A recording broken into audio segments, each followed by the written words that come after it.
क्या 40 साल की उम्र के बाद हर शख्स को दिल की ईसीजी और एको करवाना चाहिए? यह सवाल बहुत फ्रीक्वेंटली पूछा जाता है और इसकी वजह यह है कि अचानक मौत यानी सडन डेथ्स की तादाद में बहुत तेज़ी से इजाफा देखा जा रहा है।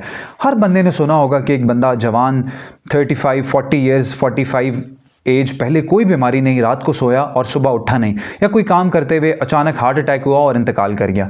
यही वजह है कि लोग फ्रीक्वेंटली ये सवाल पूछ रहे हैं कि क्या दिल के ये बुनियादी टेस्ट जिसमें ईसीजी, एको और कुछ मजीद टेस्ट हैं, क्या ये हर किसी को 40 साल की उम्र के बाद कराना चाहिए? तो इस बात में कितनी सच्चाई है, क्या हकीकत है, रिकमेंडेशन क्या है, आज मैं ये आपसे डिस्कस करूंगा। मेरा नाम डॉक्टर जुनैद अरशद है, मैं एक कार्डियोलॉजिस्ट हूँ और जो बात आपसे करूंगा वो एक ऑथेंटिक बात होगी, रिकमेंडेशंस के अकॉर्डिंगली बात होगी। तो अगर ईसीजी, एको की बात करें तो वो पेशेंट्स जिनकी उम्र 40-50 ईयर्स है लेकिन उनको किसी किस्म के कोई सिम्टम्स नहीं हैं, किसी किस्म का कोई रिस्क फैक्टर नहीं है, जैसे वो स्मोकर नहीं है, वो हाइपरटेंसिव नहीं है, वो डायबिटिक नहीं है, sugar, blood pressure, smoking, cigarette, ऐसा कुछ रिस्क फैक्टर नहीं है, और उनकी फैमिली में सडन कार्डियक डेथ की यानी अचानक मौत की कोई हिस्ट्री नहीं है। फैमिली से मुराद जो आपके इमीडिएट ब्लड रिलेटिव्स होते हैं, आपके बहन भाइयों में कोई है, आपके जो फर्स्ट कज़न्स हैं उनमें कोई है, अगर ऐसा आपका कोई क्लोज रिलेटिव में सडन डेथ, अचानक मौत की हिस्ट्री है तो उस सूरत में आपको एको ज़रूर करवाना चाहिए। लेकिन वो पेशेंट जिनमें इस तरह के कोई रिस्क फैक्टर्स नहीं हैं और कोई अलामात, कोई सिम्टम्स नहीं हैं, उनमें ये बिल्कुल रिकमेंडेड नहीं है। अब अलामात में क्या चीज़ें आ जाती हैं? छाती में दबाव आना, छाती में दर्द होना, चलते हुए छाती में एकदम घुटन हो जाना, या सांस का फूलना, या दिल की धड़कन का तेज़ होना, या किसी को चक्कर या बेहोशी आ जाना।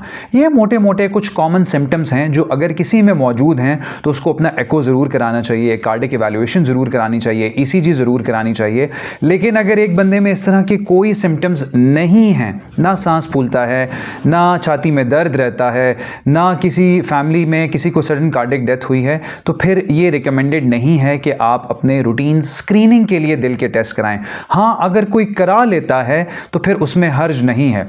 हम डॉक्टर्स को आजकल ये चीज़ एडवाइस करते हुए एक और प्रॉब्लम ये होता है कि लोग समझते हैं कि शायद हम पैसे बनाने के लिए एडवाइस करें, इसलिए हमें बहुत सोच समझ के एडवाइस करना पड़ता है। अगर कोई खुद करवाना चाहे तो इसमें हर्ज नहीं है। एक और इंपॉर्टेंट बात, क्यों वो पेशेंट जिनमें कोई सिम्टम्स और रिस्क फैक्टर्स नहीं, उनमें करवाने का फ़ायदा क्यों नहीं होगा? क्योंकि बहुत सारी ऐसी एबनॉर्मेलिटीज़ होती हैं ईसीजी, एको में जो एक नॉर्मल बंदे में भी प्रेजेंट हो सकती हैं।